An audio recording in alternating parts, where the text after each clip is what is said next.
Hablar de salud es hablar de bienestar físico y mental.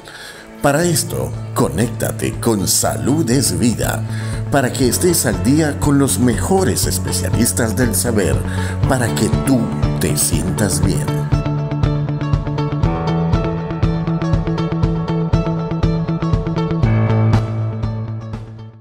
Ok, estamos en presencia con la doctora Cándida Pereira, quien es cardiopediatra. Cándida, muchísimas gracias por aceptar nuevamente esta invitación. Ya se ha visto mucha receptividad en el canal, quiere decir que hay mucha necesidad de acompañamiento, hay mucha necesidad de información y, por supuesto, cerebro, corazón son los que dictan la pauta en nuestro organismo. Y qué mejor que desde niño, Cándida. En el día de hoy vamos a tomar en cuenta una condición bastante frecuente, pero es un poquito impactante, ¿no? Porque en la manera como se somatiza es donde llama esa la atención y, por supuesto, el impacto, como es síncope.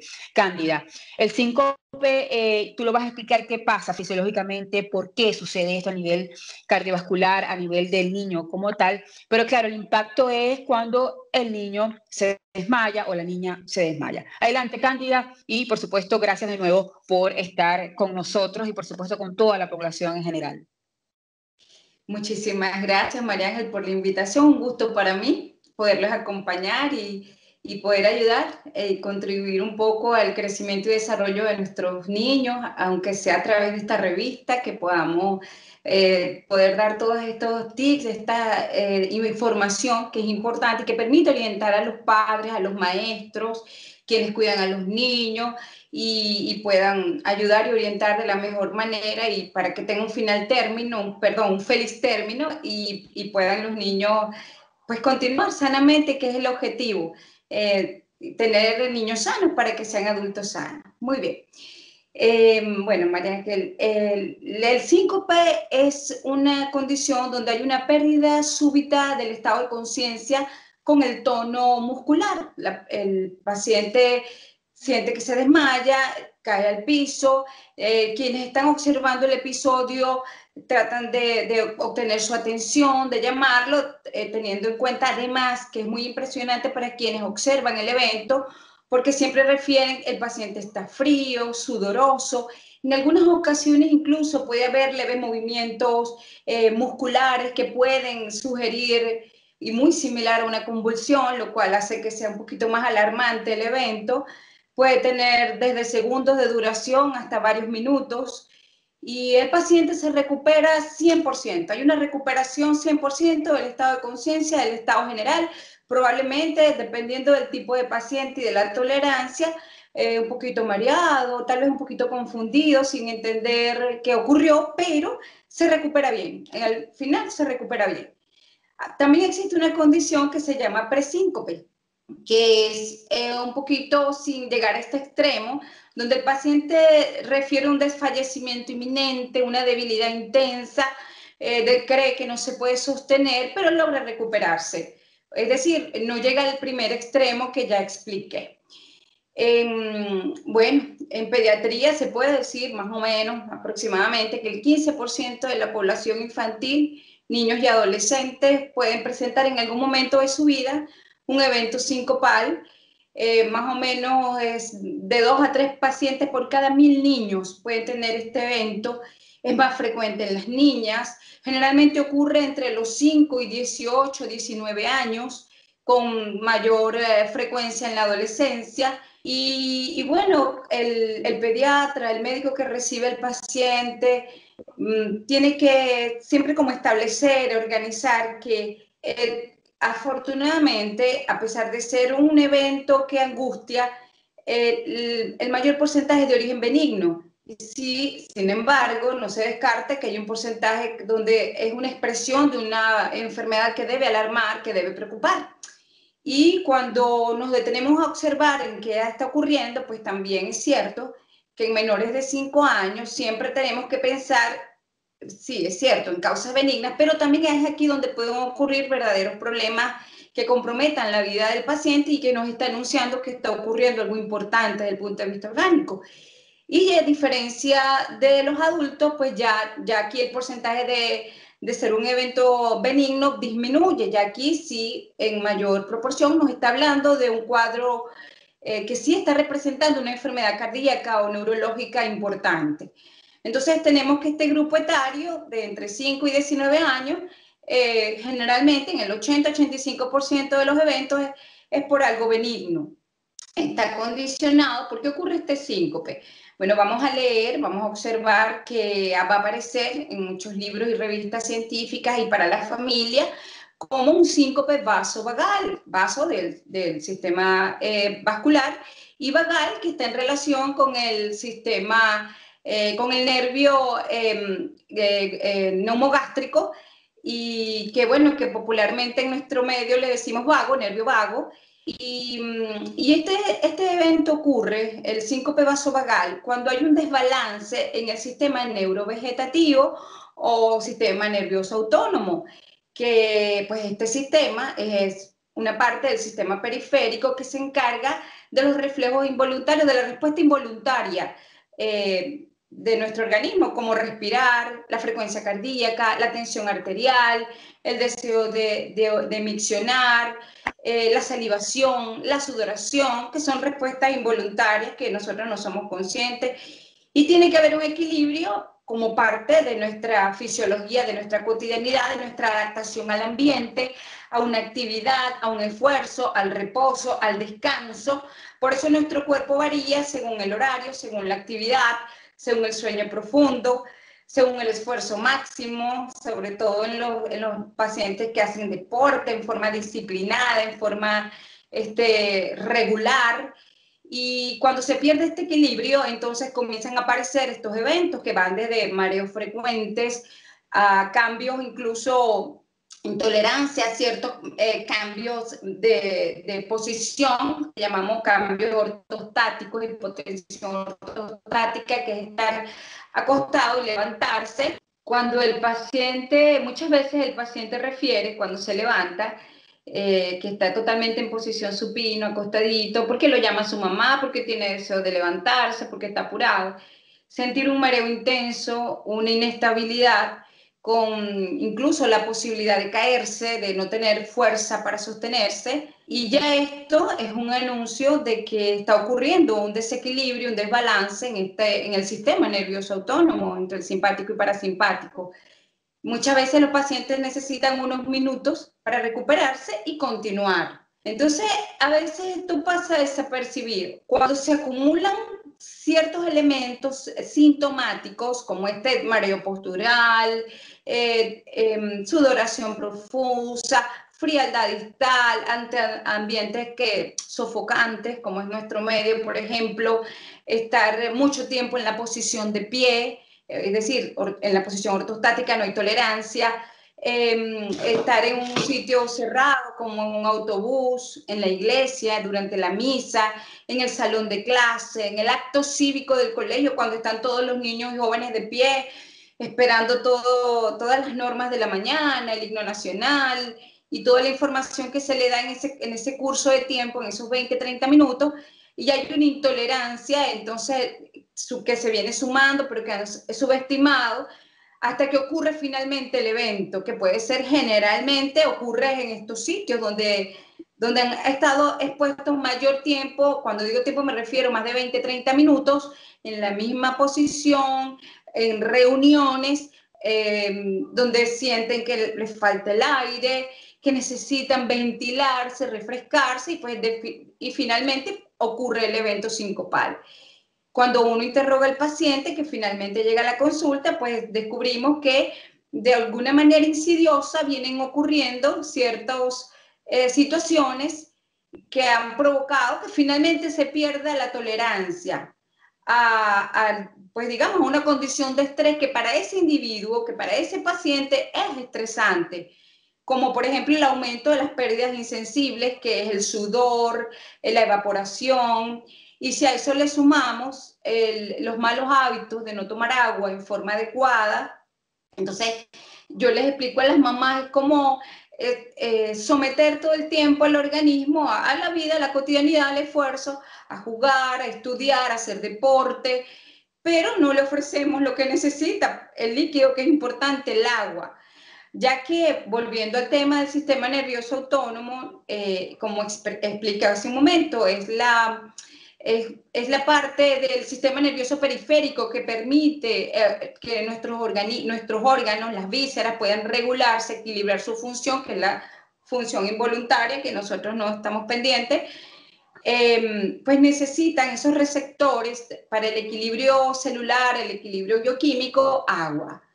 Y al haber, digamos, cierto incremento en alguna función, llega un momento en que nuestro organismo tiene que, por ejemplo, funcionar con poco volumen. Pero si estamos acostumbrados, porque no le damos al cuerpo, no consumimos agua y nos acostumbramos. Hay personas que hasta con orgullo dicen, yo no tomo agua, y como que no es algo importante, no entienden por qué los obligan a tomar agua. Voy a ponerlo, lo voy a explicar un poquito cómo ocurre este fenómeno. Cuando estamos acostados, en nuestro tórax hay un volumen circulante, pero si nos ponemos de pie, ese volumen que está en la parte superior de nuestro organismo, en el tórax, bruscamente desciende, porque tiene que haber una autorregulación venosa y arterial para la nueva función. Ya no estoy acostada en reposo, ya necesito ponerme de pie para una actividad. Mi corazón, que está en la caja torácica, que tiene sus receptores sensitivos para este volumen, lo interpreta como una disminución brusca de volumen. Y un fenómeno reflejo a esta situación es la bradicardia. Para, pues, como tratar de disminuir su esfuerzo, no puedo hacer mayor esfuerzo, no tengo volumen, pero necesito seguir latiendo, a pesar de su sacrificio, que es bajar la frecuencia cardíaca. Al bajar la frecuencia cardíaca, como un mecanismo regulador, también disminuye la presión arterial, y eso se traduce en términos de síntomas, en mareo, en disminución del riego sanguíneo cerebral, y esos cambios son muy sensibles para el cerebro al dejar de percibir volumen y dejar de percibir oxígeno, que es lo que lleva la sangre, oxígeno. Entonces, fisiológicamente me desconecto para preservar mis signos vitales. Necesito estar desconectada hasta recuperar lo que está condicionando este fenómeno, o sea, tratar la causa. Si bien es cierto, ya en algunas personas, bueno, a veces lo hacen sin darse cuenta de lo que está ocurriendo. Yo acosté al paciente, estaba en el patio del colegio, estaba en la iglesia, y lo acosté y poco a poco se recuperó. Bueno, porque al recuperar la posición supina, al estar acostadito, otra vez se nivela el flujo sanguíneo, se recupera el volumen, y bueno, el paciente comienza a observar que algo le pasó, y progresivamente pues ya tiene su estado de conciencia recuperado. Uno, en vista de esta situación y de que estos eventos, si bien es cierto, no son fatales, uno les advierte a los padres, en el caso de que ya uno está considerando la benignidad del evento, de que afortunadamente no hay algo peligroso que pudiera comprometer la vida del paciente, entonces uno le explica a los padres y les advierte, a los cuidadores y al mismo paciente, generalmente un adolescente, los niños en edad escolar, que comprenden muy bien cuando uno les está explicando esta situación, que les levanten las piernitas, al observador que le eleven las piernitas cuando esté acostadito, porque esto mejora el retorno venoso hacia el extremo superior del organismo.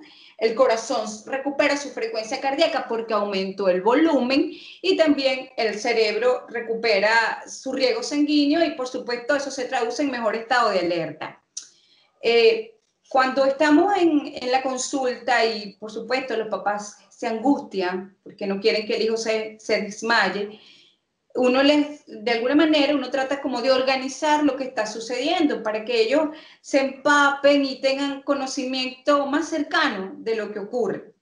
Les explicamos que, bueno, la mayor parte de los eventos son consecuencia de síncopes neurocardiogénicos o vasovagales, que tiene que ver con este desequilibrio, pero que se puede recuperar con el tratamiento, del cual hablaremos más adelante. Uno les explica las causas, generalmente está asociado a malos hábitos, a un esfuerzo constante y permanente del cuerpo, pero sin poderle ofrecer al organismo lo que necesita. Y generalmente también en este individuo, en este paciente, pueden estar asociadas otras situaciones, como por ejemplo, que tiene que ver con el sistema parasimpático, los niños que respiran con la boquita abierta, respiradores bucales, sobre todo en horas de sueño, los niños muy alérgicos, riníticos, los niños asmáticos, pues como es una condición difícil de controlar, la podemos tratar, el paciente puede estar asintomático respiratorio mucho tiempo, pero es difícil de controlar muchas veces. O sencillamente los padres se acostumbran y piensan que no, está bien, él es así, él tiene rinitis, él ronca, él es así. Es, digamos, un sustrato que favorece la vagotonía, el predominio del vago, de los síntomas parasimpáticos, como un mecanismo adaptativo del corazoncito. Él mantiene su bradicardia con bradiarritmia sin usarlo respiratoria, pero es tratando de equilibrar el estilo de vida, la situación orgánica del paciente, porque hay que continuar así. Esto por un lado, ¿no?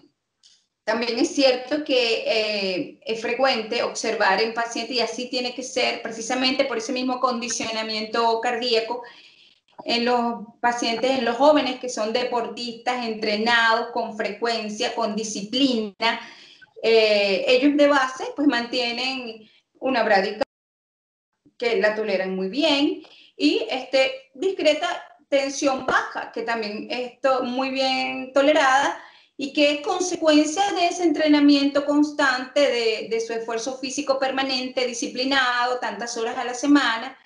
Por eso estos pacientes que hacen entrenamiento deportivo tienen que comer adecuadamente, comer a sus horas, tener energía y tomar agua. Tomar agua como un hábito diario, tomar agua durante el entrenamiento, antes y al terminar, para poder darles ese confort, esa comodidad, esa adaptación necesaria y evitar síntomas cardiovasculares que van a preocupar al deportista, al entrenador, a los padres, porque pueden pensar que él no puede hacer deporte, ¿no? Son situaciones que también ocurren, que bueno, que uno al observarla, al precisar la causa de por qué un paciente deportista está sintomático, descartando causas orgánicas que pudieran tener un desenlace fatal, pues uno simplemente reentrena a este paciente con los hábitos para que continúe con su actividad deportiva y no sea motivo de preocupación. Entonces tenemos, digamos, un primer grupo que son los neurocardiogénicos o vasovagales, pero también hay causas cardíacas propias, que son las que realmente deben llamar la atención, las que deben preocupar, cuando realmente hay una situación de enfermedad cardíaca que está comprometiendo al paciente la función cardiovascular y que si hasta ese momento los padres no la conocían, pues se diagnostica y es necesario explicar la situación cardíaca para poder ponerle solución, limitar el riesgo o explicarle a los padres el riesgo en caso de que no pudiera en el momento resolverse, como algún tipo de cardiopatías. Lamentablemente ocurre, no es lo frecuente en el caso de los síncopes, pero están presentes y tenemos que mencionarlas, como las cardiopatías hipertróficas, que a veces el diagnóstico se hace precisamente porque el niño está jugando y el niño está haciendo estos eventos sincopales y cuando llega el cardiólogo descubrimos que el niño tiene una cardiopatía estructural y bueno, desde allí se inicia el proceso de estudio y de tratamiento. También hay lesiones valvulares como la válvula cardíaca cuando no abre bien, que se llama estenosis, o la válvula pulmonar, que cuando el paciente, el niño, porque el trabajo de los niños es jugar, es correr, ellos pues se someten a su propio esfuerzo que ellos toleran y el paciente se desmaya jugando. Es precisamente porque al no haber una buena salida del flujo sanguíneo por esa limitación de las válvulas de salida, la válvula aórtica, la válvula pulmonar, disminuye el riesgo sanguíneo y pues por supuesto con el consecuente desmayo del paciente al no haber tolerancia por no ocurrir un flujo sanguíneo adecuado y efectivo. Y bueno, también existe otro tipo de situaciones, las arritmias, que muchas veces se diagnostican a través del síncope, desde, por ejemplo, haber nacido con bloqueos auriculoventriculares completos, que es un tipo de arritmia que no le permite al corazón su contracción adecuada porque está bloqueado y muchas veces los 2, 3 primeros añitos de vida se toleraba muy bien, ya que la mayor parte del tiempo el nené está en brazos de sus padres y no tiene que hacer ningún esfuerzo y el paciente debe ser independiente, jugar, practicar algún deporte y ahí es donde está ocurriendo entonces el evento sincopal que cuando acude el pediatra, él lo oculta y observa que hay una frecuencia cardíaca muy bajita, asociada tal vez a una hipotensión arterial, y entonces se canaliza al cardiólogo y descubrimos a través de un electrocardiograma que lamentablemente pues ocurre una situación grave del ritmo cardíaco, y muchas veces el paciente, pues el tratamiento definitivo sin duda es un marcapaso. Este sería lamentablemente un ejemplo extremo de una causa de síncope cardíaco, pero también existen otro tipo de arritmias que aparecen con el esfuerzo, que hasta ese momento los padres y representantes eran ajenos a esa situación, y en algún momento en la vida de este niño pues apareció, que pueden ser arritmias importantes que comprometen la vida sin duda jugando, como taquicardias ventriculares, taquicardias supraventriculares, algunos tipos de bloqueo que pueden dar ciertos mareos, ciertas debilidades, y que pues por supuesto merecen el estudio exhaustivo para poder colocar tratamiento definitivo. Y también tenemos otro tipo de causas de síncope que, si se quiere, pues ahí entran las neurológicas, como sería las epilepsias, incluso la esclerosis múltiple, también causas psiquiátricas, como es muy frecuente en las adolescentes, el querer llamar la atención, fingir un desmayo, o incluso lo provocan a través de la hiperventilación, esa respiración exagerada hasta lograr a lo que ocurre la hipocapnia, pues por supuesto se desconectan, se marean, lamentablemente ocurre. Y bueno, cuando llega el paciente a la consulta tenemos que ser muy exhaustivos, por eso la observación es importante, uno observa la relación con los padres, la edad influye mucho para orientar la causa. Y bueno, hay que ser muy meticuloso en el examen físico, la tensión arterial, la frecuencia cardíaca, la temperatura es importante, porque son signos que hablan de pacientes vagotónicos, donde hay un predominio del sistema parasimpático como un mecanismo digamos, para soportar, para tolerar ciertos esfuerzos, ciertos malos hábitos que el organismo, pues como un sentido de supervivencia, viene digamos, instalando, y poder estar vivo y continuar, a pesar de marearme, de sentirme mal. Y cuando uno examina un paciente y se consiguen pues estos signos, uno comienza a orientar la causa, además de un buen interrogatorio. Aunque muchas veces los padres, cuando están en el consultorio, niegan muchas situaciones, tal vez porque no quieren ser conscientes de que lo están haciendo, de que hay algo que no están haciendo bien. Por ejemplo, los hábitos de los niños.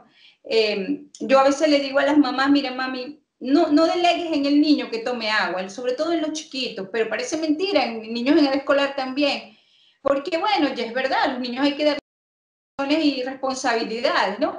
Te tienes que tomar el agua. Y yo le digo, mamá, ¿usted vio que se tomó el agua? ¿Usted lo vio? El paciente me mira y me dice, pero doctora, yo sí tomé, mire, yo me la tomé, hice sí y ya, o sea, un sorbito. Ah, no, eso no es tomar agua, hijo, o sea, un sorbito así, pues por supuesto, y entre sorbito y sorbito al final del día, ¿qué cantidad de agua tomaste? Por ejemplo, ¿no? Por poner situaciones de la cotidianidad que uno también tiene que trabajar para que los padres sean como más conscientes. No, mira, lo del agua es verdad, lo del agua es en serio y necesito que lo vigiles las primeras semanas, los primeros meses, hasta que el niño comprenda que es importante y que se siente mejor, que desde que toma agua se siente mejor, tolera mejor los cambios posturales, tolera mejor el deporte, el recreo, el estar de pie en el colegio, el ir a misa y hay un ambiente sofocante, el estar en el bus, en un transporte público donde hay masificación, sol, calor, incluso el estar en la parada de bus esperando no se sabe cuánto tiempo, expuesto al sol, al calor. Entonces hay que fortalecer estos pacientes, porque como le explico yo a la mamá, en algún momento su hijo va a estar solo, va a ser un ser independiente. Desde niño está ocurriendo este evento, tenemos que ayudarlo a ser un adulto sano. Es educarlo desde el niño en adelante, porque es un estilo de vida sencillamente. Cándida, explicaste grandiosamente cuáles serían esos elementos causales, las consecuencias y todos los escenarios a nivel orgánico. Pero te pregunto, aquella persona que sencillamente no ha tenido alguna sintomatología previa, va a esa niña, va a ese niño y sencillamente puede manifestar el desmayo, pero pero hay otras fisiopatologías como la hipoglicemia, por ejemplo, como otros factores inclusive a nivel de potasio, a nivel que genera también la misma sintomatología. ¿Cómo podemos? Porque el primer factor es, o sea, el evento, el impacto de la persona que está o las personas que están a su alrededor, que es el desmayo. La primera persona, lo primero que uno va a pensar es que vamos a darle agua con azúcar, vamos a darle agua o sencillamente alcohol, etcétera, etcétera, porque no se sabe si esa persona sufre de síncope o cualquier otro elemento que tenga como condición porque no tienen una plaquita, porque no avisaron, porque X, y la persona asume ese rol. Está bien, está mal, está contraindicado que le demos, por ejemplo, agua con azúcar, en ese caso, porque no se sabe si fue porque no desayunó y le dio hipoglicemia. ¿Cómo saber cuál es el gol estándar? ¿Cuál es la manera más asertiva para evitar errores, Cándida? Para evitar errores y se cometa de que el remedio es peor que la enfermedad. Claro, claro. Sí, está bien tu observación, María Ángel. Fíjate que dentro de las causas no cardíacas y, digamos, no vasovagales o neurocardiogénicas ni neurológicas están las causas metabólicas. Por ejemplo, la hipoglicemia, que generalmente está asociada también a los ayunos prolongados, a los malos hábitos en la dieta, antes de pensar que lamentablemente también está asociado al debut de una diabetes en la infancia también. Trastornos metabólicos de hiponatremia, hipocalemia, que pudieran estar condicionados porque el paciente toma algún medicamento, algún diurético, que de repente el observador, la maestra, las personas que están con el niño desconocen, o incluso los padres que no se les advirtió el riesgo ante la exposición del calor y tomar el medicamento, que pudiera ocurrir un desmayo, una debilidad intensa. Pero afortunadamente no es frecuente. La mayoría de las veces cuando el paciente llega a la consulta y explican todo lo que está ocurriendo, siempre dicen, doctor, y le hice una glicemia, pero está normal. Entonces sí, gracias a Dios siempre está normal. Sí ocurre que puede haber una hipoglicemia, pero no es lo frecuente. Por lo general no es por hipoglicemia que ocurre el evento, porque si analizamos un poquito cómo ocurre el síncope vasovagal, mediado por este desbalance simpático-parasimpático neurovegetativo, este desmayo, esta debilidad ocasionada por hipoglicemia, no ocurre esa pérdida brusca del estado de conciencia con pérdida del tono muscular, más bien es una debilidad, me siento sin energía. Desvanecimiento. Sí, es una debilidad de que no tengo fuerza, muchas veces dicen quiero comer algo, es que no he comido, pero como ocurre lamentablemente en niños que pareciera que comer no es un hábito, no forma parte de sus hábitos, que es un dolor de cabeza de los padres, ellos no dicen quiero comer, simplemente no tengo fuerza, me siento débil, pero es algo así, como que al paciente le va dando tiempo, ¿no? Estoy débil, no tengo fuerza, no se le termina de desmayar a la mamá o a la maestra, y da tiempo, hijo, tómate algo, tómate un juguito, y bueno, el paciente se recupera después que come. Si ocurriera el verdadero síncope, que es esa pérdida súbita del estado de conciencia con pérdida del tono muscular, es porque además de los malos hábitos alimenticios y los ayunos prolongados, también hay una situación de vagotonía que ya está instalada en el paciente precisamente, así como tiene malos hábitos alimenticios, también tiene malos hábitos hídricos, sedentario, no hace actividad suficiente física, y por supuesto, digamos que todos esos factores se suman y el paciente termina siendo el síncope. Pero afortunadamente, estadísticamente, por causas metabólicas como la glicemia, los electrolitos, digamos que el síntoma no es tan característico del verdadero síncope vasovagal. Okay. Pero para los observadores, sencillamente el paciente está débil y el paciente se me está desmayando. Es decir, pudiera parecer un presíncope. Cuando los pacientes mejoran, la mamá dice, yo le di un refresco de colita, yo le di un refresco de uva, porque además es lo primero que piensan, que tiene relación el azúcar con esa debilidad, con ese desmayo, y se recuperó, doctora, se le quitó lo que tenía. Pues muchas veces yo le digo, claro, mami, se recuperó por varias razones. Primero, porque es transitorio, porque lo acostaste y eso mejoró el retorno hacia el cerebro, y porque le diste líquido, le diste volumen. Es decir, más que ver el azúcar del jugo o el refresco, le diste el volumen contenido en ese refresco, en ese jugo. Y eso fue lo que recuperó al paciente. Cuando uno ya pues hace finalmente este diagnóstico, uno dentro de las etapas de recuperación, de mantenimiento, y para evitar un nuevo evento, o por lo menos que no sea tan intenso como el que motivó la consulta, parte del tratamiento, y es la base del tratamiento, es el pilar del tratamiento, es calcular la cantidad de agua según el peso que ese paciente necesita todos los días. Y es un reentrenamiento, es entrenarlo, hijo, es parte importante de tu vida. Así como respirar es importante, Claro. tú tienes que tomar agua para aliviar tu función cardíaca, tu función arterial y venosa. Mientras te recuperas, se fortalece tu sistema neurovegetativo y evitar que te ocurra un evento ya pues un poquito ya de adulto, cuando te toque ser independiente, ir a la universidad, esperar un Claro. autobús, estar en un ambiente sofocante, etcétera. Cuando el paciente llega a la consulta y estamos sospechando este diagnóstico, por supuesto, inmediatamente hacemos nuestro diagrama de flujo mental de las causas según el interrogatorio, según el examen físico. Y Mira, Cándida, disculpa que te interrumpa, antes que se me vaya la idea, porque estamos en pleno evento cuando la persona desmaya. El hecho, has dicho que cuando hay poco oxígeno, porque está, como ya has dicho, un escenario donde hay mucha gente, misa, colegio, etcétera, etcétera. El hecho es que cuando la gente también, es un mecanismo automático de que la persona agarra cualquier cosa y empiezas a hacerle aire, a darle aire con cualquier cosa, ¿eso garantiza que venga en sí rápidamente o eso es independiente? Eso, aparte de subir las piernas, tenemos que esperar de cada persona y va a depender de cada persona. sí, no, pero es excelente, ¿no? Sin duda alguna. De hecho, cuando alguien cae, que todo el mundo quiere ayudar y rodean al paciente, uno más bien pide que, por favor, despejen el área, Esa que parte. se ventile, ¿no? Y gracias a Dios siempre hay alguien con un cartoncito o un abanico en la O cartera con o la algo misma que mano. permita. Sí, es un reflejo, y la madre naturaleza es muy sabia, no necesita aire, necesita ventilarse el paciente. Sí, también es efectivo, pero ayuda mucho la posición, acostar al paciente y elevar las piernas. Y lo podemos ayudar durante ese minuto o segundo de recuperación, pues despejando el ambiente y ayudándolo a refrescarse, sin duda alguna.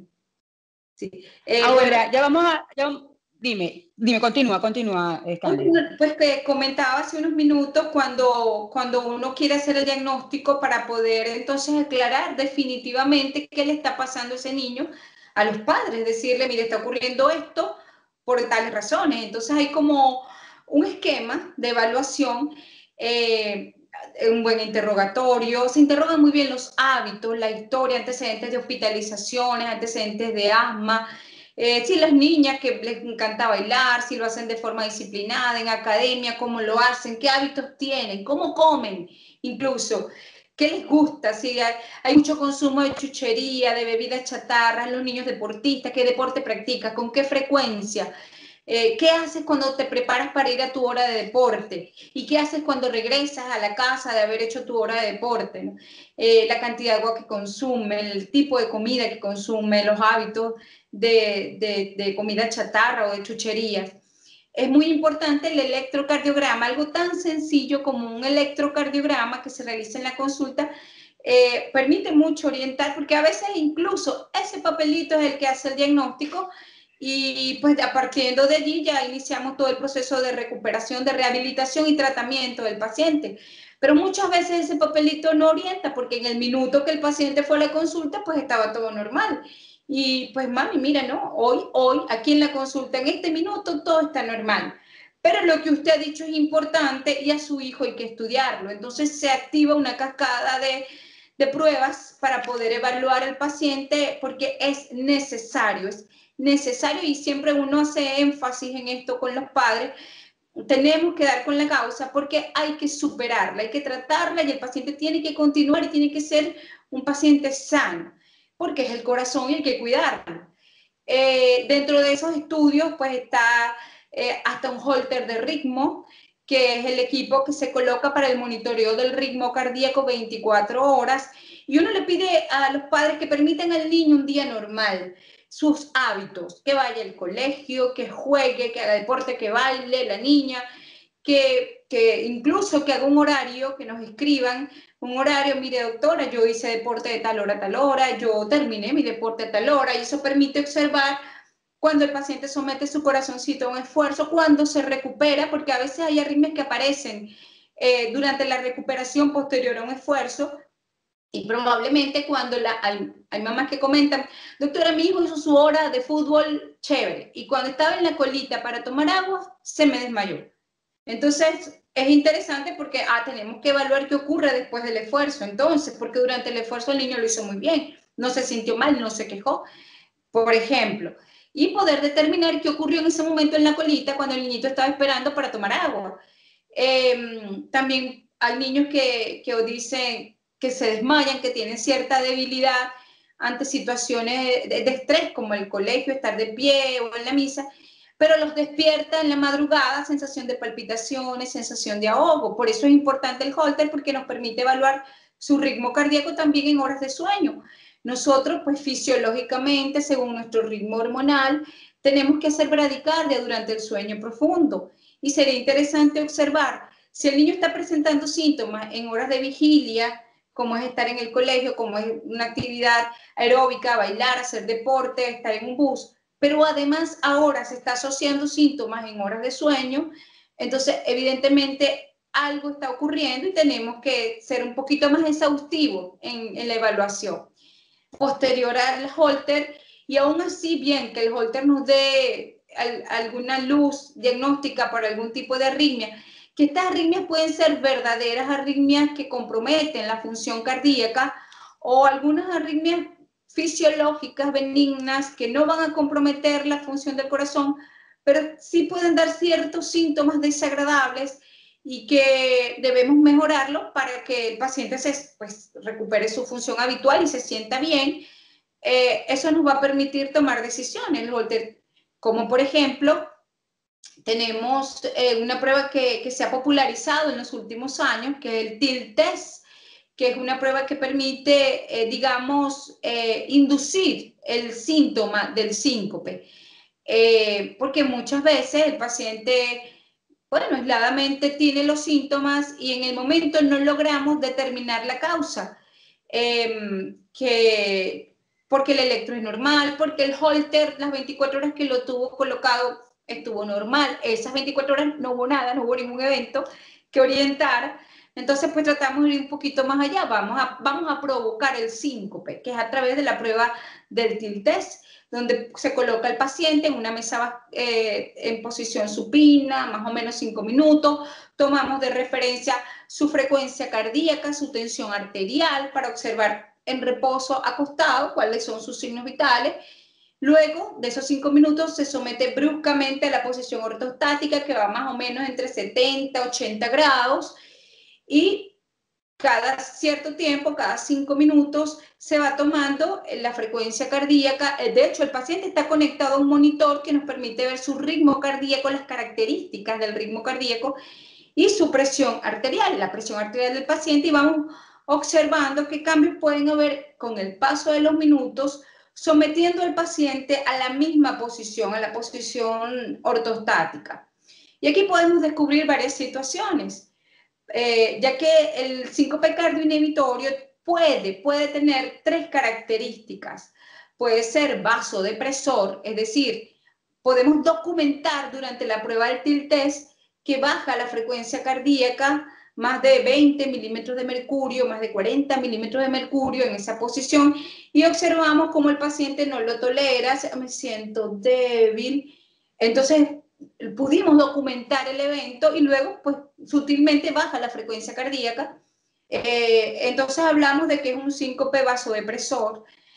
Eso puede ocurrir. Otra situación que podemos descubrir durante la prueba de TIL test es que sea cardioinhibitorio, un síncope tipo cardioinhibitorio, es decir, que es la frecuencia cardíaca a la que bajas bruscamente durante el síncope e incluso podemos observar hasta periodos de asistolia donde hay 3 segundos donde no hay un latido efectivo que se pueda documentar en el electrocardiograma que se está haciendo durante la prueba, y entonces luego sutilmente baja la presión arterial. Pero lo mejor para los padres que están allí siendo testigos de la prueba, junto con el operador, es ver cómo se provoca el síntoma y qué le está pasando a su sistema cardíaco y al sistema vascular, como es la presión arterial.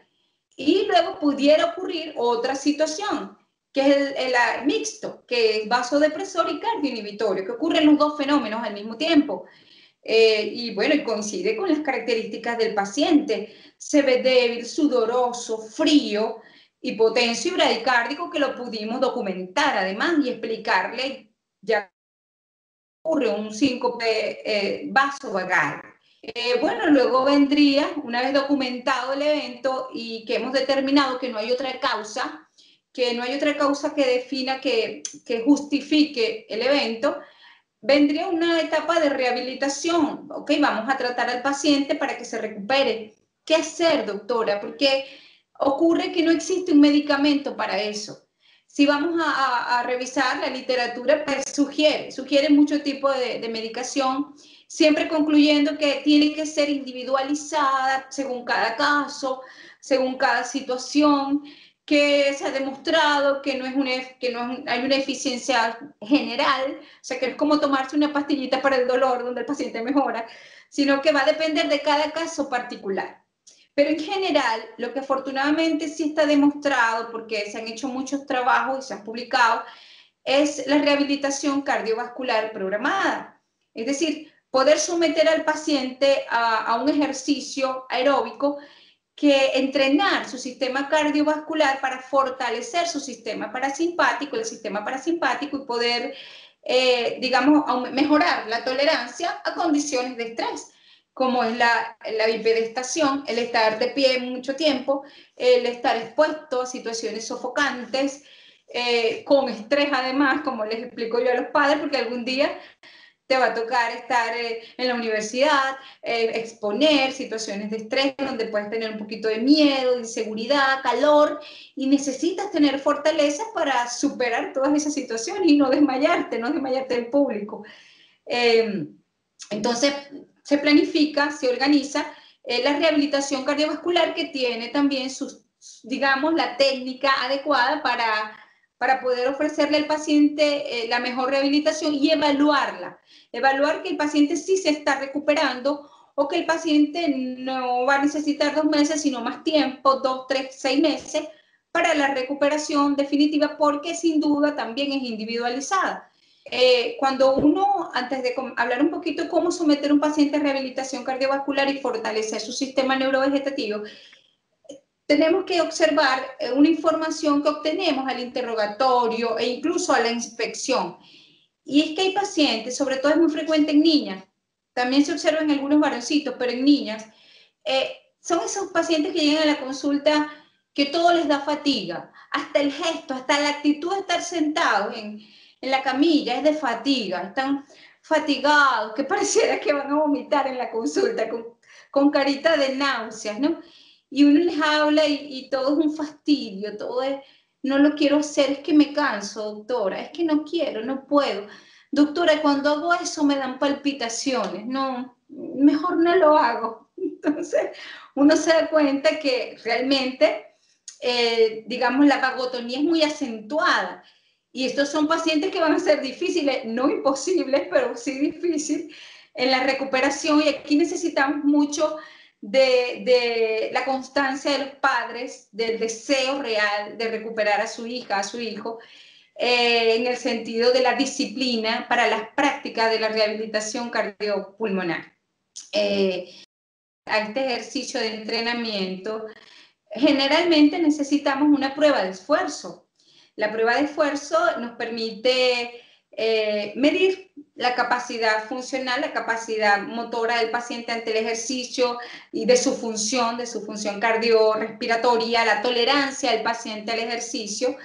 Pues es un aparato que es una caminadora donde colocamos al paciente electrodos para ver su ritmo cardíaco, poderlo monitorear, La presión arterial también se puede registrar cada 3 minutos durante el ejercicio. Es un ejercicio programado de caminatas que va aumentando la intensidad y el esfuerzo progresivamente, generalmente cada 3 minutos. La prueba tiende a durar aproximadamente 20 minutos, dependiendo de la meta a donde queramos llevar el corazón, la frecuencia cardíaca o el esfuerzo cardíaco. Partimos cuando el paciente ya está de pie con el monitor conectado en la prueba de esfuerzo y observamos de su frecuencia cardíaca de base. ¿Con qué frecuencia cardíaca vamos a comenzar esta prueba de esfuerzo? Es algo así como que el paciente va a hacer ejercicio y queremos saber, a ver, allí tú de reposo, ¿con cuánto vas a comenzar? ¿Cuánto es tu frecuencia cardíaca? ¿Cuánto es tu presión arterial? Y partiendo de allí, pues comienza la prueba. Al principio es un poquito lenta, yo le digo a los pacientes, porque bueno, los niños son así, niños y adultos, es aburrida. Ellos dicen, esto es una prueba de fuerza porque los primeros minutos pues es un poquito lento, pero interesante progresivamente. Se va haciendo bastante interesante la prueba, aumenta, se incrementa el esfuerzo y yo a veces los miro y les digo, ya no te parece tan aburrido, ¿verdad? Entonces, es interesante, vemos cómo el ritmo cardíaco pues va siendo mejor, en el mejor de los casos, va mejorando la frecuencia, va mejorando la respuesta al esfuerzo. Y lo normal durante el esfuerzo para todo individuo sano es que se incremente la frecuencia cardíaca y aumente la presión arterial y mantenga un tiempo esa frecuencia cardíaca y esa presión arterial aumentada. Eso nos permite observar en ese paciente las características durante el esfuerzo y nos permite llevarlo a una meta, 85, 90% sobre la que comenzamos, sobre la basal. Y hacia allá vamos a trazar la rehabilitación cardíaca. Una vez concluida la prueba, es decir, consideramos que el paciente lo sometimos al esfuerzo máximo y observamos la tolerancia al esfuerzo y además observamos la recuperación, porque no termina la prueba cuando termina esa demanda que le imponemos a la máquina, sino durante la recuperación, es decir, se desacelera el esfuerzo, la máquina somete al paciente a una desaceleración y eso también nos permite observar cómo es la recuperación del corazón al culminar una actividad con esfuerzo máximo. Porque durante la recuperación también pueden ocurrir algunos eventos, pueden aparecer ciertas arritmias, puede aparecer una hipotensión brusca y entonces aparece el síntoma y estamos allí y lo estamos documentando, lo estamos observando, lo cual permite entonces realizar para ese paciente una rehabilitación individualizada que permite al paciente fortalecer esa debilidad y tener tolerancia tanto al esfuerzo máximo como a la recuperación. Y eso se traduce pues en, digamos, superación de estos eventos y en tratamiento adecuado del síncope vasovagal. Cuando ya tenemos de referencia este esfuerzo, ya lo documentamos, vimos el comportamiento, cuando comienza en el esfuerzo máximo y cómo fue su recuperación, entonces establecemos la terapia de rehabilitación. Como es necesario, es lo ideal poder contar con personas que hagan este entrenamiento, como ocurre, por ejemplo, en algunos gimnasios, que hay entrenadores que tienen conocimiento de lo que es la rehabilitación cardíaca. Uno elabora un informe donde solicitamos que el paciente sea sometido progresivamente, semana a semana, desde la semana 1 hasta la 8ª semana, a incrementos de frecuencia cardíaca, porque esto lo podemos medir en una caminadora, en un gimnasio, la frecuencia cardíaca. Le explicamos al entrenador, necesitamos llevar al paciente a tal frecuencia, 160 latidos por minuto durante el esfuerzo máximo, por poner un ejemplo. Y lo tienes que mantener allí, por favor, la primera semana, durante 10 minutos, 20 minutos.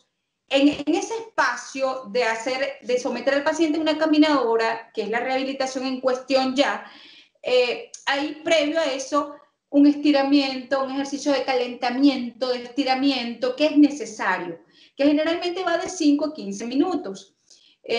Yo a veces les explico a los padres, mira, mamá, papá, eso que nos pone a hacer el profesor en deporte, cuando nos lleva a los pacientes, a los chamos, a los alumnos, a la cancha, y nos ponen a hacer relajación, estiramiento, Y le pido a los niños que lo hagan en el consultorio para ver si conocen lo que estoy hablando.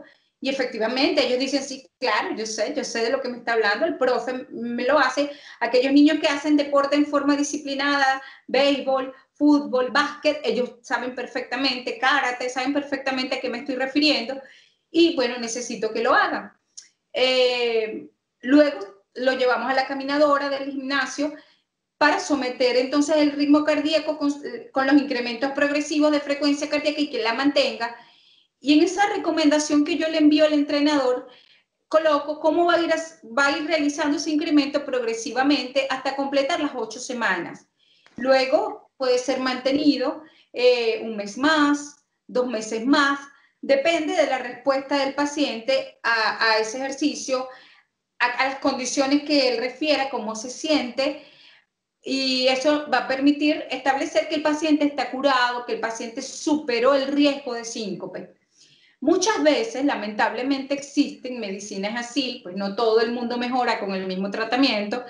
Existen otras condiciones, pero ya sí son pacientes, digamos, es ese extremo de paciente que, doctora, yo mejoré con la rehabilitación un tiempo, pero yo no me siento bien del todo, me mareo, en los cambios posturales, cuando estoy en el bus, en las horas de colegio, que, por ejemplo, ocurre mucho en el ejercicio que aquí está implementado como parte ya de bachillerato, que es el entrenamiento premilitar, y los someten realmente a ejercicios extenuantes, los exponen al sol en la cancha. Entonces, se necesita realmente una fortaleza, que además el objetivo es ese, tener resistencia, tener fortaleza, pero bueno, un porcentaje de pacientes, precisamente por esa condición, no hay tolerancia. Y necesitamos entonces someterlos a esta rehabilitación, pero aún así persiste algún grado de malestar, de síntomas. Hay una prueba que también ha sido documentada, la podemos revisar en la literatura, que es el TEEL training, que es someter al paciente, se recuesta contra la pared en esa posición y se somete allí, pegadito en esa pared, derechito, erguido, por lo menos 30 a 40 minutos, sin moverse. Hacer esta terapia todos los días, con disciplina. Es la hora de pararme contra la pared, 30 a 40 minutos sin moverme. Solo puedes respirar, les digo yo a los pacientes. Solo puedes respirar y pestañear. Y bueno, algo que parece tan sencillo, a veces las mamás no pueden creerlo.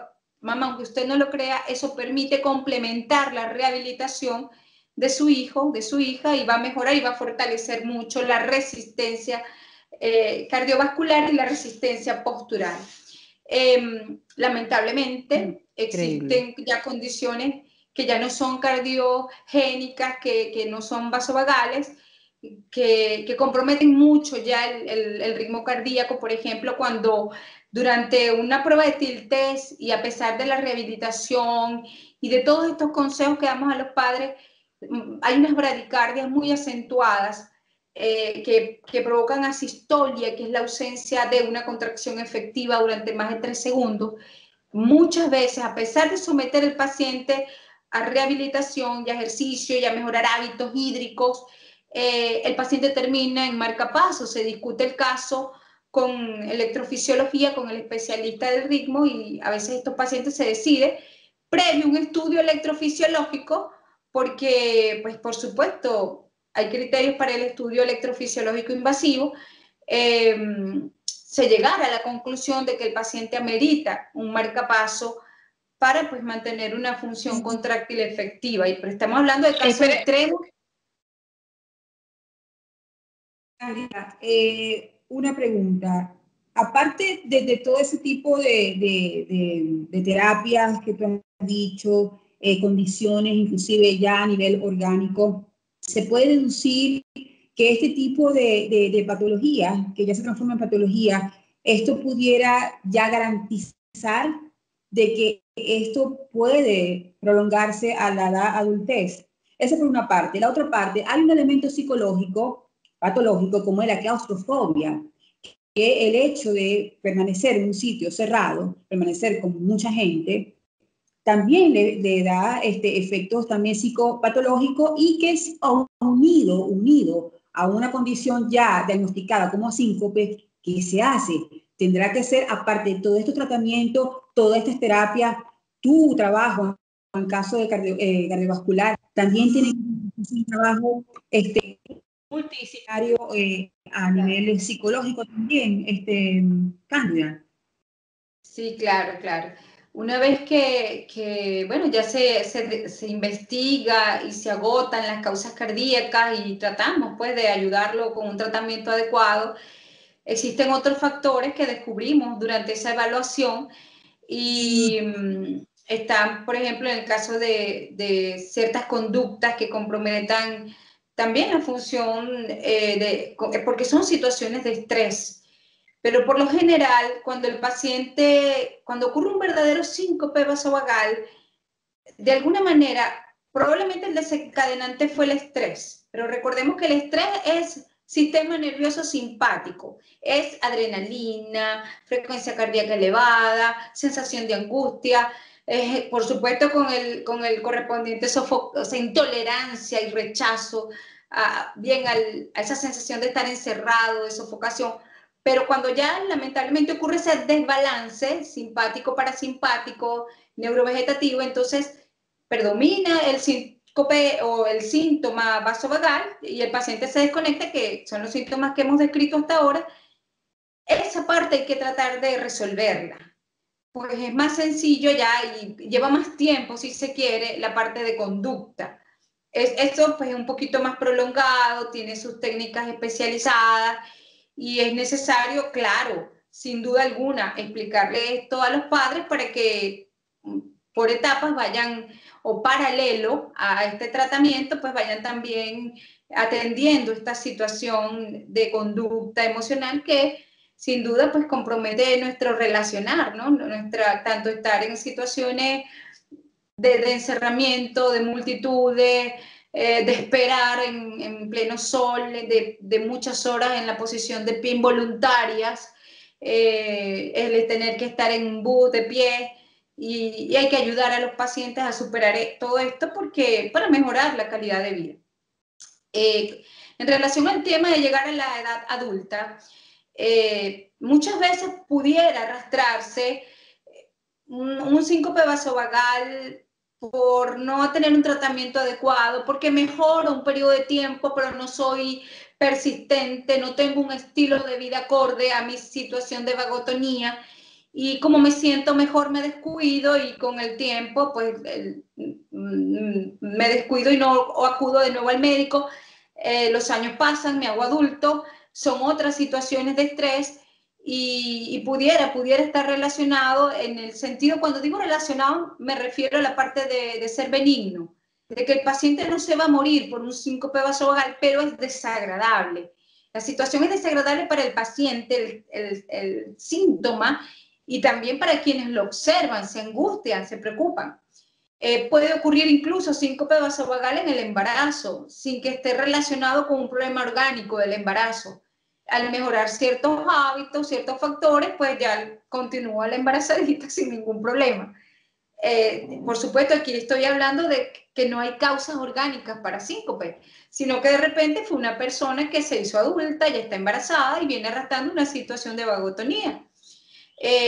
Pero en adultos sí hay que ser un poquito ya también más minucioso, porque, por ejemplo, si el paciente está debutando con el síncope, es decir, lo niega como antecedente en la infancia o en la adolescencia, es algo que está apareciendo en esta vida de adulto, aquí como que se invierte un poquito la balanza. Aquí sí tenemos que estudiar más la parte cardíaca, con un poquito más de malicia, de encontrar alguna patología que esté condicionando este evento, bien estructural, de malformación que se esté descubriendo en la vida adulta, o que haya arrastrado por una secuela de alguna infección o inflamación en la adolescencia o en la infancia y que apareció en la vida adulta porque había pasado desapercibido o se había tolerado muy bien. Como la consecuencia de una fiebre reumática, que haya lesionado una válvula, arritmias que aparecen en la vida de adulto y que dan estos síntomas sincopales. Lamentablemente es lo más frecuente en la vida de adulto, las alteraciones de las coronarias, la isquemia, uno de los síntomas puede ser el desmayo, la debilidad, el mareo, la intolerancia a los ambientes calurosos. Pero también los problemas neurológicos se tienen que tomar muy en cuenta que estén apareciendo en la vida adulta. Entonces aquí sí nos vamos a hacer un poquito, aquí la balanza se invierte un poquito en que pesa más lo benigno que lo patológico. Aquí digamos que adquiere más peso alguna alteración orgánica, cardíaca o neurológica o metabólica, porque también estadísticamente aparece la diabetes, los trastornos de hiperinsulinismo, que también se vienen arrastrando en la adolescencia precisamente por los hábitos, por una predisposición genética, y pues entonces comienzan estas enfermedades frecuentes, lamentablemente, y propias de la edad adulta, las enfermedades cardiovasculares, la hipertensión, etcétera. Y bueno, aquí sí tienen el médico de adulto, el internista, el cardiólogo, el neurólogo, ser más exhaustivo con la evaluación y más preciso con el tratamiento para ayudar al paciente. Cándida. Continúa. Que también existen condiciones de malformaciones congénitas cardíacas que pueden pasar desapercibidas en la infancia y ser causa de síncope en la adolescencia o en la vida adulta joven, iniciando la edad adulta, como por ejemplo malformación de las arterias coronarias, que probablemente pues no, nunca dio síntomas cuando el bebé lloraba, cuando incluso niños deportistas, y bueno, vienen a aparecer, pero estos síntomas de síncope también están relacionados con dolor, con un dolor que no saben describir, con una molestia. Entonces aquí hay algo nuevo en el síncope, y es el dolor retroesternal, una molestia, puede ser algo que no saben precisar, pero que ese dolor se acompaña de mareos, de náuseas, con debilidad intensa, y pues uno como que orienta más a investigar el corazoncito, la estructura, que pudiera pasar desapercibido una malformación de las arterias coronarias. Generalmente, el clásico síncope vasovagal o neurocardiogénico, el paciente pudiera tener palpitaciones antes de sentirse mal, o en el presíncope, palpitaciones, intolerancia al calor, es que no puedo, náuseas junto con esa intolerancia, o el estar en reuniones muy concurridas, o a la posición de pie mucho tiempo, la posición ortostática, entonces no lo tolero, me siento mal, a veces da tiempo, a veces hay quien observa, ese niño se va a desmayar, y pues se puede predecir el síncope, sobre todo cuando ya se conoce, el paciente sabe, yo creo que me va a dar, doctora, y pues termina lamentablemente desplomándose. Es lo que tradicionalmente lo que uno nombra, me va a dar un yello. Sí, literalmente existe.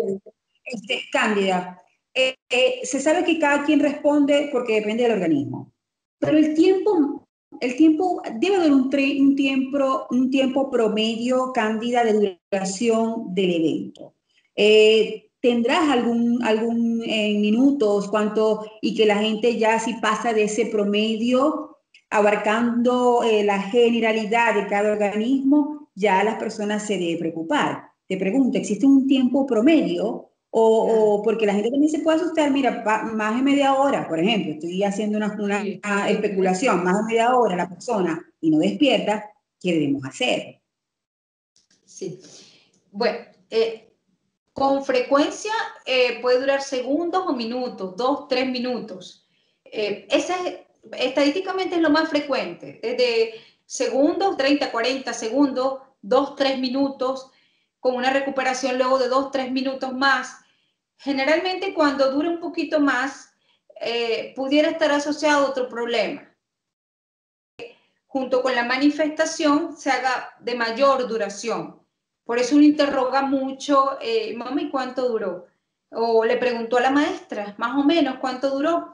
El problema es la objetividad, porque ante esa situación a uno le parece una eternidad. Un minuto me parece una eternidad. A veces uno trata como de orientar a la maestra o al papá o a la mamá. Yo me lo llevé corriendo a la emergencia de la clínica tal, que era la más cerca del colegio o de la iglesia. Y mamá, ¿qué distancia había en tiempo? ¿Cuánto te tardaste para uno más o menos estimar la duración? Doctora, pero cuando llegó a la camilla de la emergencia, ya él estaba sentado de pie, ya estaba, ¿qué pasó? ¿Qué pasó? Eso pudo haber sido 10 minutos, pudo haber sido 8 minutos.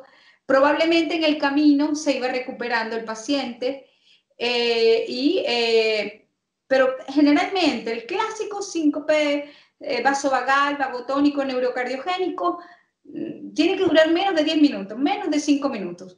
Si se prolonga más allá de ese tiempo, está ocurriendo algo más importante. Y de allí vienen las pruebas diagnósticas para determinar la causa. Quisiera, María Ángel, unos minutos, porque confío que este programa también lo ven mamás con niños con cardiopatías congénitas. Y bueno, particularmente en nuestro medio, en Venezuela, lamentablemente los niños con sus cardiopatías pues tienen que durar más tiempo sin conseguir un alivio en el sentido de una cirugía bien correctiva o bien paliativa que les permita superar, digamos, los riesgos de un evento fatal.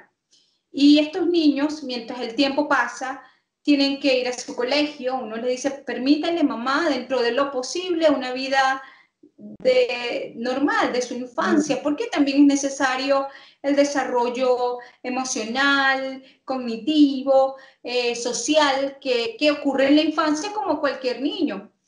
Y las mamás tienen que saber, y esto me lo preguntan mucho en la consulta, doctora, ¿de qué tengo que estar pendiente? ¿Qué le puede pasar a mi niño? Y lamentablemente estos niños tienen riesgo de síncope de origen cardíaco, que este síncope de origen cardíaco sí puede terminar en un evento fatal. O sea, puede ser incluso la antesala a un desenlace fatal. Son niños que cuando juegan, porque quieren jugar, a veces me sorprende. Hay niños con cardiopatías complejas, cianosantes que ya su circulación de oxígeno es poca, es baja, crónica, viven todo el tiempo hipóxicos y tienen resistencia al esfuerzo. Juegan, quieren jugar con los demás niños, juegan pelota, tipo fútbol, tipo béisbol, jueguitos de perseguirse, de tocarse, de la emoción, porque a esto le tenemos que sumar la emoción cardíaca de estoy jugando, me estoy divirtiendo, y ellos lo toleran. Pero uno les advierte, ¿qué hago, doctora? ¿Dejo que no lo haga? Bueno, mami, no tienes que dejarlo. Los niños con cardiopatías congénitas tienen la nobleza de que ellos mismos se limitan. Hasta aquí juego, ya no juego más, voy a descansar, no juego más, voy a descansar. Pero lamentablemente el riesgo está allí, el riesgo de un síncope fatal. Y eso ocurre porque disminuye, según el tipo de cardiopatía, el riego sanguíneo, efectivo, adecuado para el cerebro, para sus tejidos. El mismo riego sanguíneo propio del corazoncito se puede ver comprometido, bien por una hipertrofia, por un engrosamiento importante de ese corazoncito, o porque el niño sea portador de una hipertensión pulmonar, consecuencia de esta cardiopatía. Bueno, que también existen pacientes que al no poderse corregir quirúrgicamente en el momento adecuado, lamentablemente no pueden ser corregidos después y tienen que vivir con la condición de hipertensión pulmonar. Pero bueno, son niños que, bueno, mami, tenga su hijito, solo Dios sabe, pero mientras tanto el niño tiene que tener una vida normal. Eso es la escolaridad, socializar, jugar con los hermanos, con los amiguitos. Y uno trata de que los papás advertirles el riesgo de síncope, porque esa condición les es favorable para un síncope que pueda tener un desenlace fatal. Mucha hidratación, observarlos, limitarlos. Hijo, por favor, detente, descansa, toma agüita, reposa para que puedas seguir jugando. Y bueno, es difícil a veces, sobre todo en esa edad escolar, preescolar, limitarlos. Al inicio del programa comenté que cuando ocurre el síncope en menores de 5 años, generalmente está asociado a un problema de base, un problema estructural, es decir, ya no es benigno. Está asociado a verdaderas cardiopatías que debutan a esa edad, antes del primer año o antes de los 4 años, o problemas neurológicos ya bien establecidos que están debutando a esa edad. Y el paciente pues se desmaya, una pérdida del conocimiento, con pérdida del tono, muscular. En el caso de los lactantes o antes de los 2 años, son niñitos que se ponen, dice la mamá, se me puso aguadito, doctora, y se desmayó, y frío. Hubo un evento que lamentablemente la presencia de ese signo dirigió hacia el estudio que permitió diagnosticar la causa, que puede ser desde una cardiopatía verdadera que debe ser corregida en el momento, porque incluso el síncope ya es el criterio para la cirugía. Hay que operar a ese niño, hay que corregirlo, hay que buscarle una solución definitiva, o canalizarlo con el especialista en el caso de que no sea corazón, como por ejemplo el neurólogo. En pediatría hay una condición muy frecuente en el lactante y en el preescolar pequeñito, más o menos antes de los 3 añitos, que es donde empieza la edad preescolar, o en el lactante mayor, que es el espasmo del sollozo, que es un motivo de consulta muy frecuente para el neurólogo, porque el espasmo del sollozo es muy frecuente en aquellos niños que lloran con intensidad, que son muy malcriaditos, que lloran de rabia porque no se les complace, y enseguida obtienen la atención de los padres, de los abuelos, de los tíos, y se complace y deja de llorar. Y el niño empieza a manipularlo sin darse cuenta, ¿no? Porque realmente un bebé no es consciente de su poder de manipulación, o el lactante mayor. Y a veces los niños hacen el episodio de espasmo del sollozo en la consulta, pues como se colocan moraditos, cianóticos, el pediatra lo refiere al cardiólogo muchas veces. Y con la fortuna de que el paciente hace el episodio durante la consulta y la mamá se angustia y dice, mamá, déjelo. Yo le voy a explicar lo que está pasando. Y efectivamente, afortunadamente, es benigno. Es una condición que se ve desagradable, que causa angustia, pero es benigna. El paciente en el llanto hace una apnea por un tiempo prolongado. Ese periodo de apnea de varios segundos, por supuesto, provoca bradicardia, provoca disminución del riego sanguíneo, y el paciente hace una hipotonía con frialdad, se recupera rápidamente y empieza a respirar o deja de llorar. Generalmente no lloran más porque el paciente queda como aturdido, como ¿qué me pasó? El bebé, y se queda tranquilito.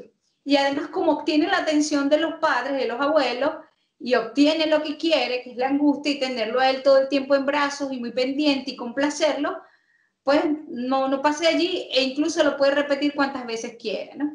Pero afortunadamente es un evento benigno y fácil de tratar, con paciencia, con mucho cuidado, porque bueno, nadie quiere que su bebito haga apnea y haga el espasmo, y aparte porque se ve desagradable, genera angustia para quien no conoce la situación.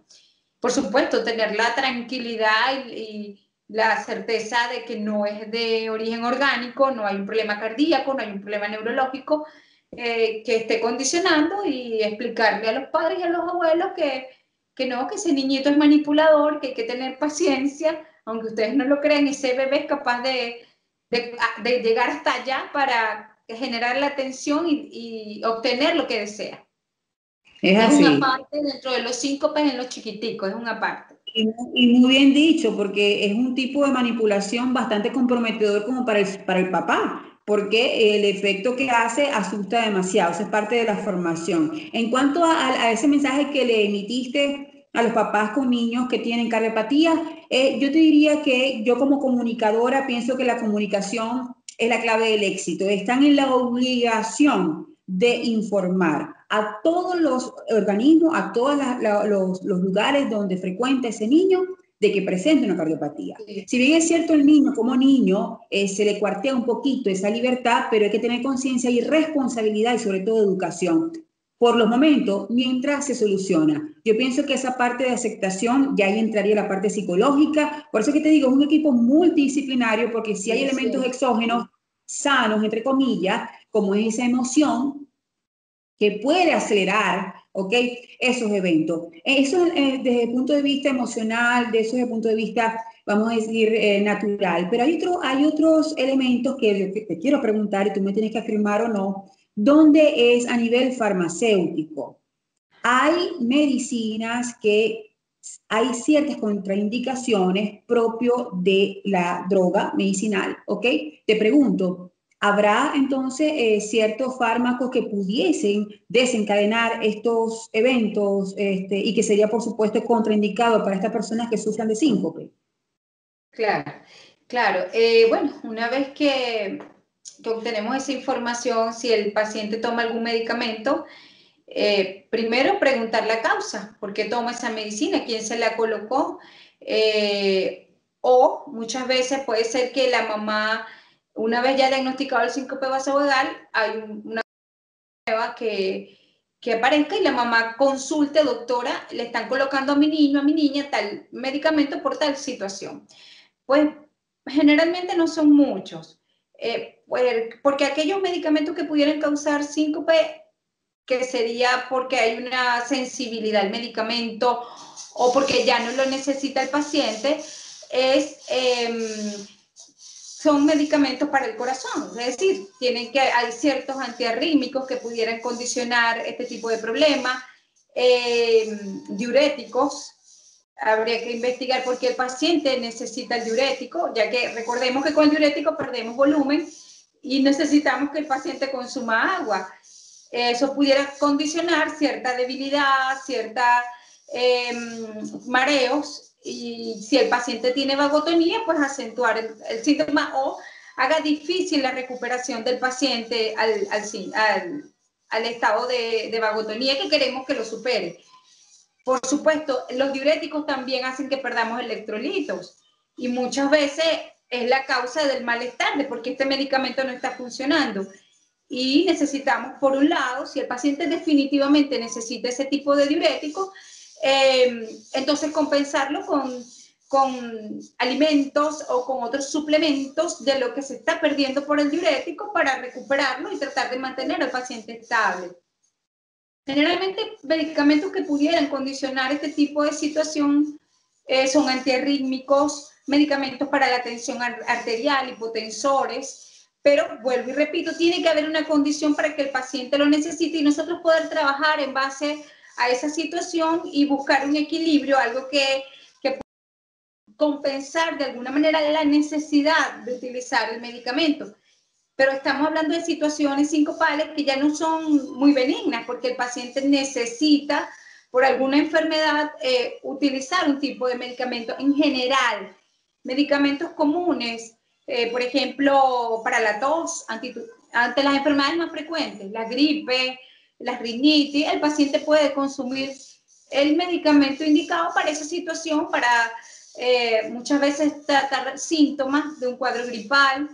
Y aprovecho también para que no se pase y recalcar esto que tuve la oportunidad de decirlo en otra exposición. Los pacientes con problemas respiratorios deben ser tratados adecuadamente, problemas respiratorios de base.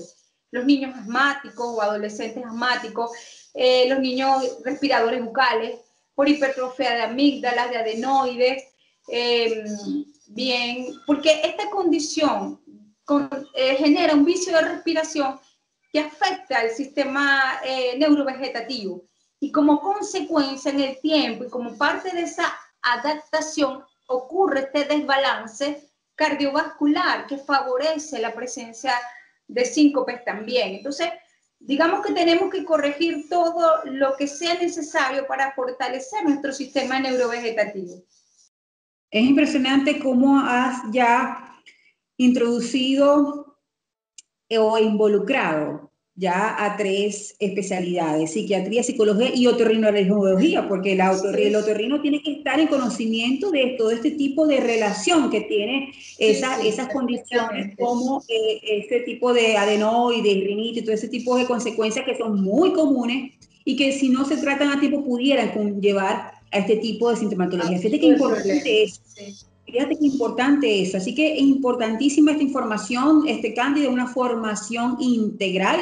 Diste una vez más una clase magistral de lo que sería el síncope. Cándida, te agradezco muchísimo y yo sé que muchas personas te lo van a agradecer porque van a estar bastante alertas, sin alarmismo, pero sí al tener la información. Estamos con poder, el poder de la salud preventiva y por supuesto el poder de garantizarle una mejor vida a nuestros hijos. de aquí en adelante. Muchísimas gracias, Cándida. Yo reitero tu agradecimiento o mi agradecimiento por permitir ser el canal para salvar tantas vidas, porque así como en la mayoría de los casos es de origen benigno, hay la parte que sería fatal, existe, porque hay dos escenarios, hay blanco y negro y todo en la vida es así, pero al estar informado no llega a lo fatal. ¿Dónde te podemos encontrar, Cándida? Bueno, en primer lugar, María Ángel, muchas gracias por la invitación. Siempre es un gusto poder llegar a las masas, poder dar la información.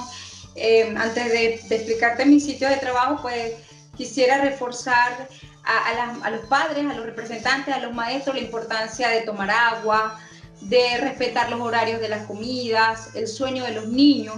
Sobre todo ahora en época de pandemia y de contingencia, creo que los niños están adquiriendo malos hábitos de sueño y hay que hacer un esfuerzo por hacerles un horario, por mantener una disciplina, porque el metabolismo y el sistema hormonal así lo requiere. Nuestro sistema neurovegetativo lo va a agradecer. Y con mucho gusto puedo atenderles en la ciudad de Maracaibo. Estoy en la Torre del Consultorio Amado, en el Centro Clínico La Sagrada Familia y en el Centro Médico La Familia. Y con muchísimo gusto pues estamos para servirles. Se nota y se ve, se siente, Cándida. Excelente tu vocación, transmite muchísima tranquilidad a pesar del diagnóstico y eso ayuda mucho a los papás y por supuesto a los pacientes que son los niños para afrontar de la mejor manera X patología. En este caso el síncope, ya sabemos que no todo es malo, tenemos que estar atentos y por supuesto tomar esas medidas preventivas que tú ya lo dijiste. A una próxima oportunidad seguramente, Cándida, porque el cerebro y el corazón comandan y tenemos que estar entonces acompañados, bien acompañados. A ti, con el favor de Dios, María. Hasta pronto. A la próxima. Éxito, Cándida. Igual para ti. Gracias.